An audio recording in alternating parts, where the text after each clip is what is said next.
Welcome, you guys, to another prediction video. As you may have guessed, this is going to be my Eagles against the Packers prediction video. No other reason to be wearing my green and gold garb during a video unless it was for the Packers game prediction. I'll say it right off the bat. I think my Packers, while apparently are 2.5 point underdogs in this game, I think that this is their game to lose. And I will explain that by kind of going over Philadelphia Eagles depth charts, key additions, key departures, what I think of their team, maybe reminisce a little bit of their collapse last season. Although obviously me talking about their collapse essentially means that I think that there might be some, they may have to reconcile who they were 2 years ago when they were in the Super Bowl and were on the cusp of winning it, if they're going to move forward. And I know that everyone's going to say that what happened last year is in the past and all of that. But I will say this. I think they had one of the worst collapses of what should have been a very good playoff team, ending up being easily the worst playoff team entering the playoffs last year and exiting against a Buccaneers team that was fighting for a playoff spot in the worst division. I'm not going to say much about the game, but I will say that last year, Philadelphia seemed to have as many problems on the field as they did within their office. I personally feel as though it was a matter of the players losing faith in each other, as well as the coaches ultimately looking unmotivated. And looking at this team, obviously, they bring Vic Fangio back. Their head coach, Nick Sirianni, looked absolutely miserable in press conferences last year. Who knows why? I even heard rumors, obviously, of Sirianni and Jalen Hurts not liking each other, which to me is never a good look. I mean, if you don't have a cohesive vision or cooperation between your head coach and your, star QB, I think almost any operation is doomed to fail. You need to be on the same page and have the same mindset as your, from coach to quarterback. I don't think it comes down to like the offensive coordinator and the quarterback. I think it really comes down to the head coach and the quarterback so that they can trust one another. It is very important, and we have seen it with every single team that has been Super Bowl contenders. Obviously, with Pat Mahomes and Andy Reid, crazy good dynamic duo. And it's one reason why, obviously, with like the Chargers, that they went out and they got a coach that they think will be able to bring Herbert's game and the overall strength of the team up to that next level to where they are a playoff team. Because, the head coach and quarterback relationship is the most vital. And it is another reason why I think the Packers had so much late season success last year with Love and LaFleur. Now, looking at their team, we obviously last year the Eagles had DeAndre Swift. They moved on from him and signed Saquon Barkley, as we know, which more than likely is an upgrade. Time will tell. I think Saquon is getting a little bit too much hype, in my opinion. I think he's a strong physical runner with good speed.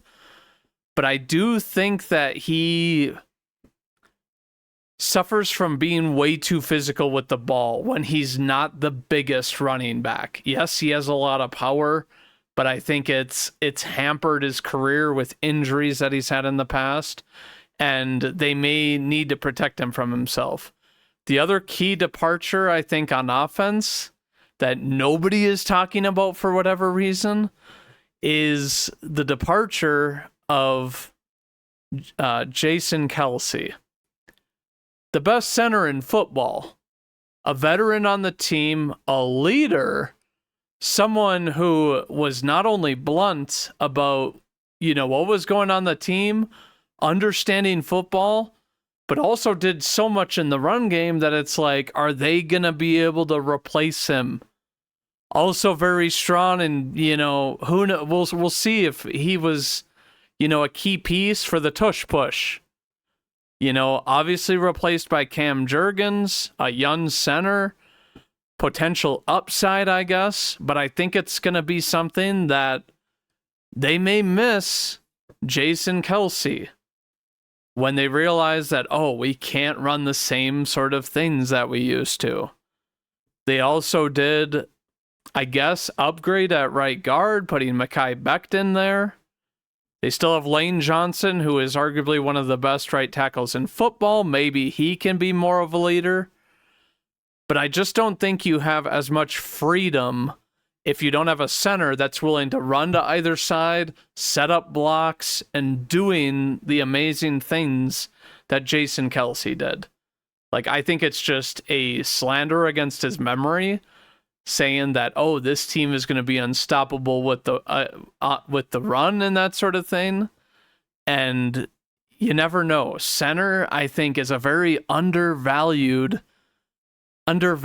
position. Obviously, it's, the one you need the least on the offensive line in terms of protection, but in terms of like brain power, how the line is managed and that sort of thing, and being able to make the adequate line controlling and that sort of thing, that, to a guy like Jason Kelce, who a future Hall of Famer, I really think, who knows how this offensive line is going to look without him. And everybody knows O-line, if it's a question mark, I mean, your QB is in jeopardy constantly, good luck. Who cares who your weapons are? And if they can't run block as efficiently as you want them to, who cares who you have at running back? But also, the other question mark I think about with this offense is they have a great 1-2 punch, one of the best in the league with A.J. Brown and Devontae Smith. But then you look past that. Jahan Dotson's their third wide receiver. What has Jahan Dotson done in his career to prove that he is, that much of a threat or someone you should worry about? Granted, he's going to be one of those guys on this team that's not going to get that much attention, so maybe he can get some underlying routes and make an impact in games due to the fact that he has, two Pro Bowl wide receivers in front of him. And the other thing I guess that I will mention is Dallas Goedert is still a very good tight end. I am not discounting that they have three really good weapons, top 10 weapons, more than likely. Maybe not Devonta Smith, but, really top 3 core with Dallas Goedert healthy. So we'll see if they can get him involved, because I feel like some games they weren't getting Goddard involved and their passing game really lulled last season. And that's my take on the offense. I think that people forget that their offense was really, really, besides the tush push having a high effective rate, they really just, they were a disappointment last year. I don't think that you can really look past A.J. Brown and Devonta Smith and say you have answers, unless one of these other guys emerges, but they do already have 2 wide receivers on IR. 3 wide receivers on IR. So they essentially only have 5 guys on the roster that are going to be able to play. Now, looking at the defense, the main concern that I have, and while I'm not saying they have no pass rush, they lost Hassan Reddick, who is essentially their spark plug defensive player and made a lot of impacts last year and definitely got the team fired up and that sort of thing. Obviously, he is gone and holding out on the Jets. And you look at the current stars in their front 7 on this team. Milton Williams, very unproven. Jordan Davis, who has been a very solid nose tackle for them. Jalen Carter, who had a very good rookie season, but I don't think it would. I mean, if he doesn't take a step up, I think it's something to worry about. Bryce Huff, essentially their best, or their second best pass rusher now, who's going to take on a bigger role this year. Josh Sweat, their best pass rusher at this point. Unless you give Nolan Smith Jr., who has incredible speed and incredible upside sometime, or he gets some time playing and proves that he should be starting, I'm worried about the pass rush of this team. I think that they're going to have to be creative. I think that they have a lot of young talent of physical players and players with speed, but I don't think that they have that X factor, or he hasn't really emerged yet. Looking at their inside linebackers, they have Zach Bond, mostly unproven. Nakobe Dean is playing because Devin White is out. He did not travel with them, who I'm assuming they signed him for him to be the starter, because Nakobe Dean is still very young, promising, and a very hard-hitting inside linebacker, but very unproven, in my opinion. I think that, their inside linebacker could prove to be a liability over the middle of the field. And then another thing, looking at their secondary, Kaylee Ringo did not play very much last year, had 1 pick, 2 passes defensed. Promising when you're considering that he wasn't starting last year. He is now starting. The other cornerback, the one with the most experience out of their entire secondary, Darius Slade Jr., while still a very good corner, is getting up there in age. When is his age finally going to actually hit him? Didn't look very good last year, but we do know that the scheme was bad. Is he going to be able to rebound to the way he was 2 years ago, with Fangio again? And then you're looking at their safeties. Reed Blankenship, who looked incredible last year for being essentially a nobody. I think that Reed Blankenship, looking at his history, obviously, drafted in 2022, 10 games played, nothing really, 1 pick there, and a couple passes defense. Last year, 11 passes defense and 3 picks, was around the ball a lot.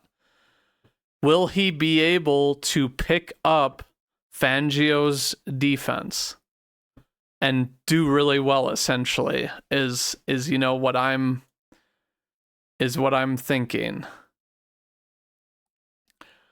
You also have CJ Gardner-Johnson, who obviously wasn't re-signed by the Lions, largely in part because they gutted their whole secondary besides their free safety that looked good last year.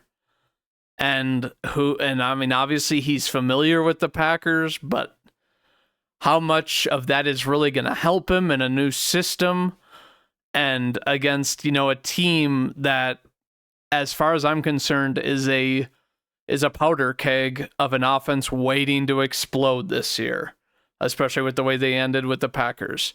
You obviously have Avonte Maddox, who's a backup safety now. And then you also have new additions, Quinion Mitchell and Cooper DeJean, both who are listed as the nickelbacks. Quinion Mitchell, who many argued was the top corner in the draft. We'll see how he transitions to the NFL. I don't think it's ever a guarantee that just because you are projected high as a corner in the draft means you are going to do well in the NFL. Granted, I do think Fangio is a good defensive coordinator, but it is a lot to make up when you lose the talent that they did. And I haven't even mentioned the departure of Fletcher Cox. Who is going to be the leader on this defense? I think the obvious person is Darius Slay. Obviously has the most experience, has been somewhat of a cornerstone on this defense now, where obviously they've brought in new secondary pieces in the last few years and I mean essentially kind of revamped most of their defense. Where it's like, I mean, obviously this year, Quinion Mitchell and Cooper DeJean. Will we see Cooper DeJean play that much? Maybe if Gardner Johnson isn't playing well, Cooper DeJean can go in at, strong safety, or who knows. They obviously listed him as a corner, but people also say he can play safety. He's kind of one of those that I think he's going to be used as a gadget player, moving around and that sort of thing. But otherwise, this defense, this team, having lost two of their veteran leaders, their staple veteran leaders for however many years, who have been through the bad, been through the good. What is going to happen when you do not have that inspirational figure that can demand greatness from the rest of the team and really rally the team to come together? I also think Hassan Reddick leaving, he was kind of that spark plug, that energy giver, that kind of disruptor, where it's like he's getting in the other team's face. He is firing up his team to get them to play ball and that sort of thing. He's gone. As far as I'm concerned, those three players were kind of the tone setters of the Eagles last year. Who are they going to get that from this year? I do think Jalen Carter could be really, really, really good. Don't get me wrong. I think he could become a leader potentially, maybe Jordan Davis. But to me, it just looks like a team that is lacking that elite leader that you want on the team, to lead your defense, to lead your offense. I think that Hurts is too quiet. I've said it. I think he has talent, but I don't think he has as much dog as you want as some of these other guys. Like Mahomes is a dog, never giving up on a play. Herbert's a dog. Josh Allen is a dog. Lamar Jackson is a dog. Jalen Hurts, while he's got the talent, he's got speed, he's got a good arm, I just don't see the fire from him that I want to see from him.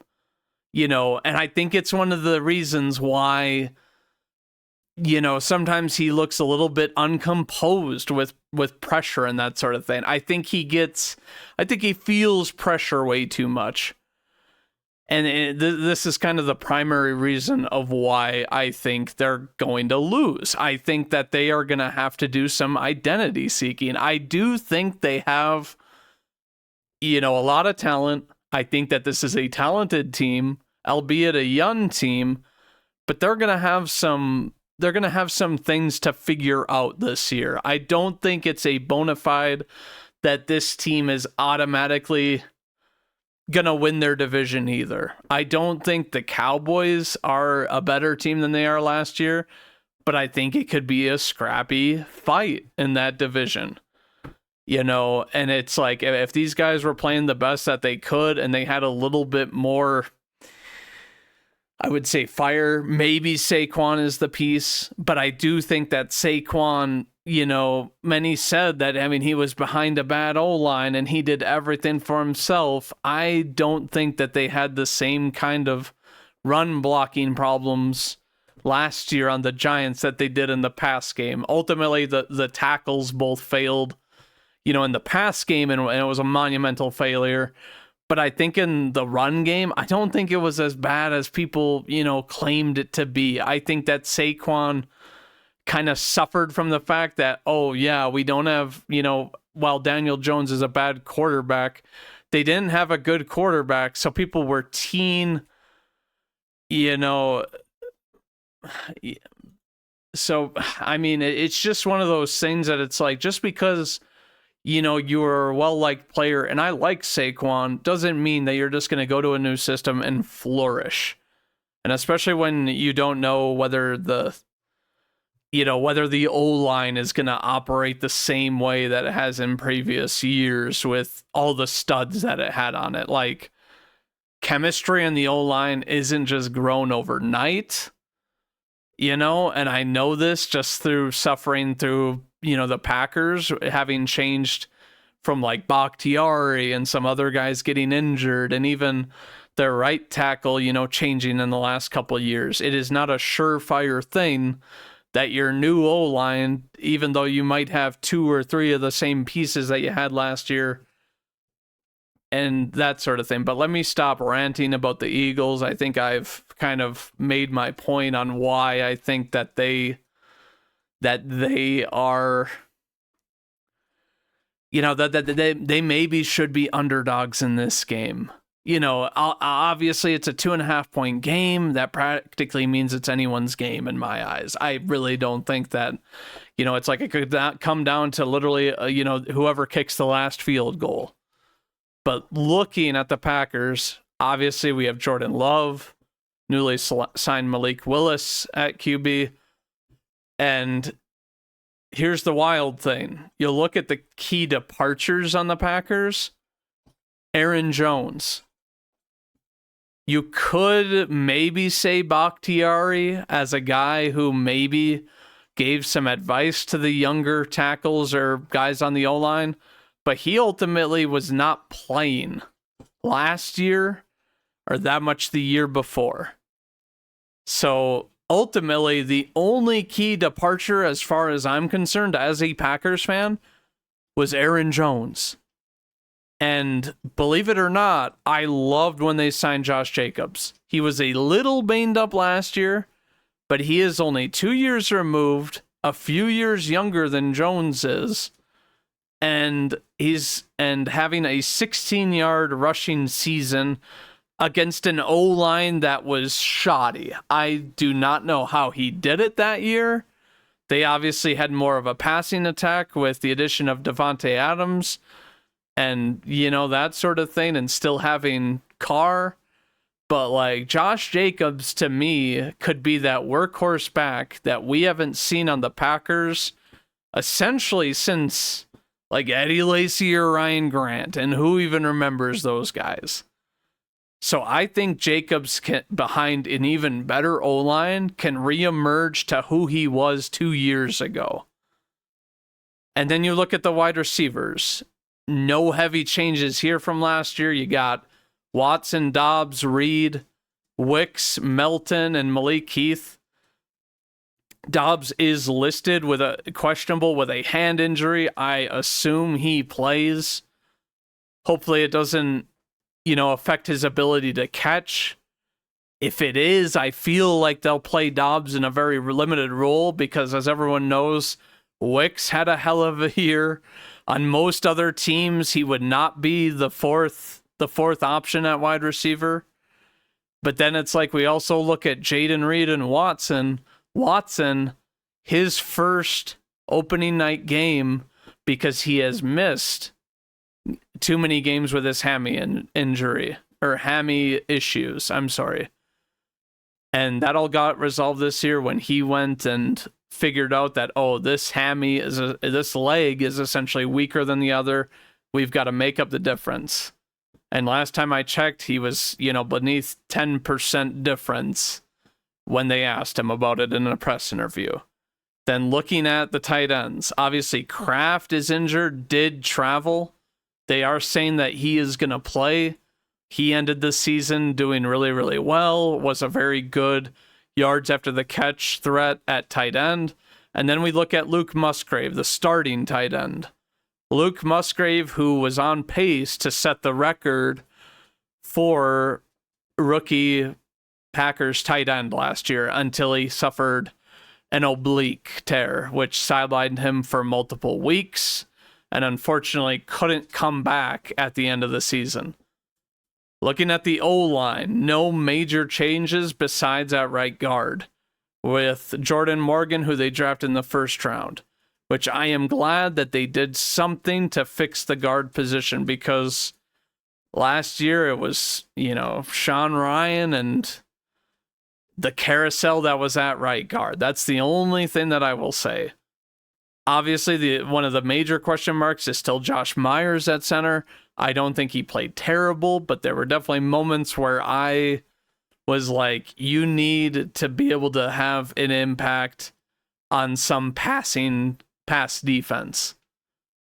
And then you've got Rasheed Walker letting up career low pressures, or I mean, not career low, but low amount of pressures late in the season. Zach Tom, who also did the same. And then, stud guard Elton Jenkins. So very good O-line. An O-line that I think will be very solid in protecting Jordan Love, who obviously, in my opinion, he did emerge and he deserved the contract that he got. That is all I will say on that. And that the faith in Love is the reason why he got paid. Don't get me wrong. The last 12 games of the postseason and the regular season, I think it was 24 touchdowns to 3 or 4 picks or something like that. That is unprecedented. That is Aaron Rodgers caliber numbers as far as I'm concerned. And at the hardest point in the year. So I am hoping that he doesn't really have that much of a setback, in his second year starting. But I do think that he is more than equipped to have a monster year, with essentially an offense that, besides Jordan Morgan and Josh Jacobs, have a 1 or 2 years, have one solid year with Love under their belt. So there's not going to be weird chemistry. Everyone's going to know how they think. Everyone's going to know how they need to execute plays and what they need to do to be successful. And then even on the defensive side, as far as I'm concerned, no major losses on the defensive side from last year to this year. Now people will say, well, didn't the Packers defense ultimately cost them last year? And I say to you, I think it was more our defensive scheme with Joe Barry. He is gone. I will say this, there is a huge unknown on whether or not Jeff Hafley is going to completely make the talent that this defense has shine as high as people think that they should. Obviously, they went out and they got Xavier McKinney, the best, safety acquisition. I mean, this offseason. And then it's you have studs and proven players in Kenny Clark, Rashawn Gary, Preston Smith, the old man on the team. Even Quay Walker, I feel played, well, against the run down the stretch when he wasn't injured. Stud cornerback Jair Alexander, Eric Stokes, who doesn't have an injury designation, which I'm super pumped about to see. Because after his rookie season, I honestly thought that we would have one of the best cornerback rooms in the league. Keyshawn Nixon, who obviously is more known as, an all-pro kick returner at nickel. And then additions in the sense of Javon Bullard at safety, Evan Williams, Zane Anderson, and Katan Oladapo. I think that overall, they did a lot of good to bring in guys to this defense that are going to match the identity of the new D coordinator in spots that they needed them to. And also, I mean, we forget Edger and Cooper, who isn't listed as a starter, but I feel like it's only a matter of time until he gets time. Because I feel like they're probably not starting him due to the fact that he's been injured a lot of the preseason with a lingering injury. And while he is questionable and I think he'll see some playing time, I don't think that they're in any rush to make him play. But I think that this defense, it might be the deciding factor in the game. If they don't end up playing well, then I don't think it matters, that, you've got Saquon Brown, Smith, and Goddard, and then Hurts at QB. Like, they're obviously going to be able to do things and make plays. But overall, I think the talent on this defense is really, really deep, obviously, with a lot of talent, having been drafted in early rounds. And I think it's going to be, fun to watch. I do think that, like last year, where it was essentially, a new quarterback, Matt LaFleur's true scheme, a lot of young talent at wide receiver, I think it's going to be somewhat of a learning curve with the defense, but I do think that they have enough talent so that it's not going to be as big of a learning curve as if, they don't have the talent, because they have the talent. And I mean, obviously a lot of unknowns. I do think people look at Halfley and they think that, oh, this guy, he's a rookie D coordinator or whatever else. But he has been on winning teams. He was on the 49ers, years ago. And I mean, and it's like, I remember when he was hired and I watched a video and Richard Sherman said that Halfley prepares like unlike anybody he's ever known. And just from Halfley's interviews, I really think that this guy is the man that the Packers need at D coordinator. And I don't think he's going to disappoint. I think that he's really going to be able to utilize these guys and put them in situations to succeed. But with that, and I guess one other, key addition, we got rid of Carlson. Clearly wasn't cut out to be on this team or wasn't good enough, and we brought in Braden Narvison, who was an undrafted free agent kicker, as they always are. They never usually get picked up in the draft unless they're something crazy, I guess, but hasn't ever missed an extra point, which I hope continues on the Packers, of course, and has, a solid leg. And I think that this game, can definitely come down to a field goal. I think, if the Packers, with the vibes that I've been getting from the team, the interviews, the way that Brazil will be, where it's more than likely going to feel like a Packer home game, with the percentage of fans in Brazil being favorable more towards the Packers than any team. Obviously, traveling, I don't think that's going to be as much of an issue. They are still the youngest team in the league. And I think, having traveled a couple days earlier, it's not like they're switching time zones or anything like that many time zones either. But I think it's going to be a heck of a game, and I think it's going to be electric in Sao Paulo on Friday. Like I said, the Packers are my pick. And I'm not just saying that because I'm a Packers fan. If I really thought that Philadelphia was going to come out and like destroy us, I would say that, you guys, or, beat my Packers. But while it's a 2.5 point game difference, I think it's foolish to say that either of these teams are a bona fide win on Friday. But my final score prediction is that I think the Eagles score 24. And I think the Packers score 31. Final prediction. And if you guys have anything you want to say, or you think that, I'm completely wrong, please let me know in the comments. Leave a like, subscribe. I'm going to be doing this a lot this year, not just with games, but with other news in the NFL. But thank you all for watching, and we'll see you next time.